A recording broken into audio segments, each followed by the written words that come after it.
So many on the left. The Occupy Wall Street protesters included see the protesters now as their own Tea Party, being outspoken about the government. They want change. Well, here's the best stat to prove they are not the same.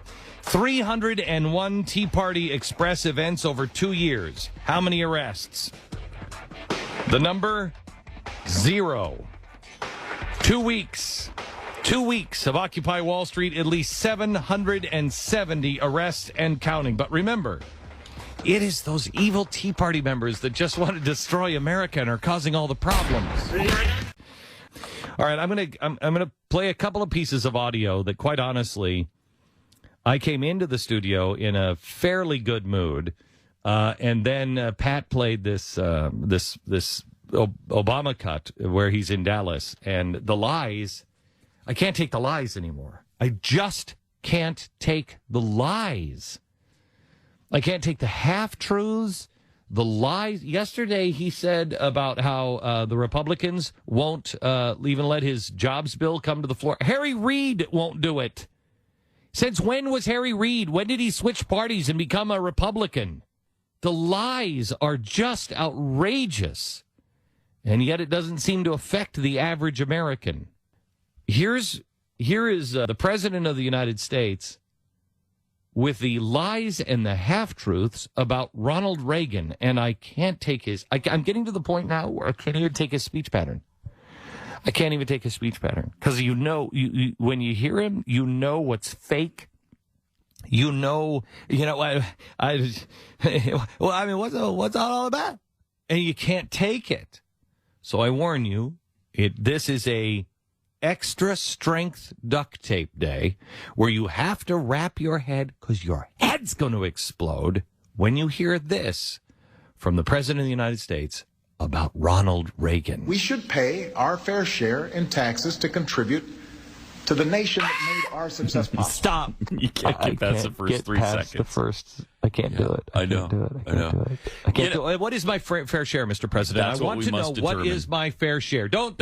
Let's be specific, Mr. President. What is my fair share? I want a number, and I want it now. What is my fair share? Just out with it. Is it 50%? Is it 80%? Is it 90%? I just like to know. Is it 100%? I like to know because you keep bringing them up and bringing them up and bringing them up, and you keep killing us every step of the way. Mr. President, I don't know how many jobs you've saved or created in the last 2 years, but I've done about 100.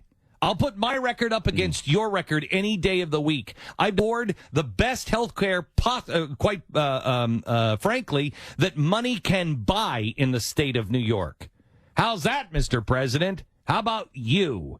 Don't talk to me about my fair share. When you spent and flushed all this money down the toilet on Solyndra, are you kidding me? And then you come out and you say, well, it was a good risk. It was a risk.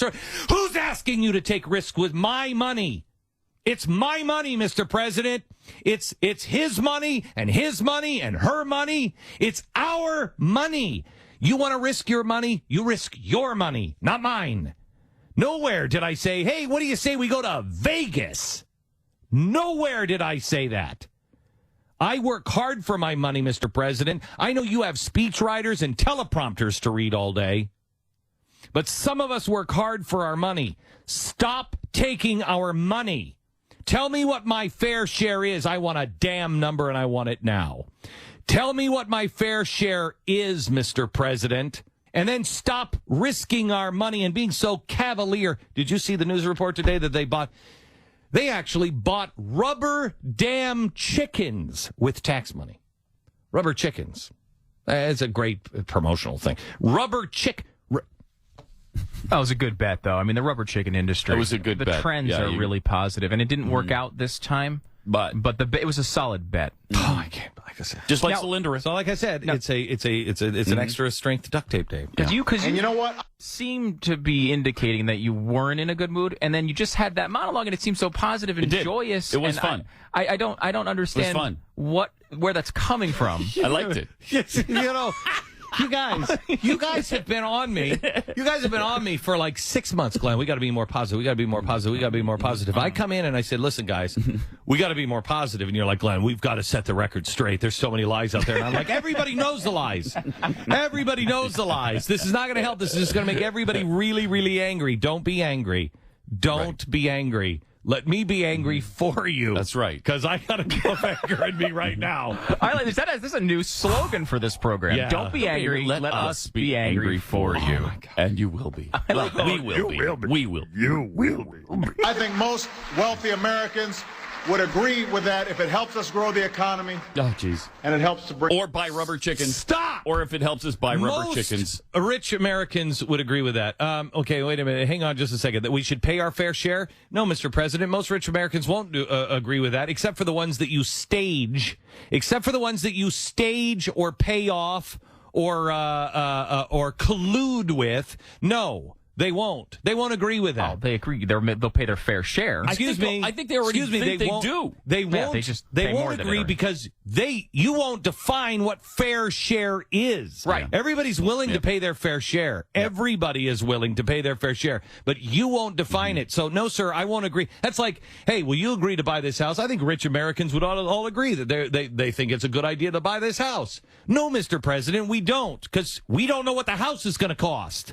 Well, just your fair share. What? Just a fair price. What? And we don't know what's in the house. I mean, no, Mr. President, we will not pay anymore because you will not define it. Second of all, most Americans would agree if it would help grow our economy. You haven't done a damn thing to grow our economy. Not one. Not one. You've spent trillions, with a T, Mr. President, trillions of dollars of our money, and you've taken these risky bets, but I think it was a good bet. You haven't grown the damn economy one bit. You've done everything to put people like me and small businessmen out of business.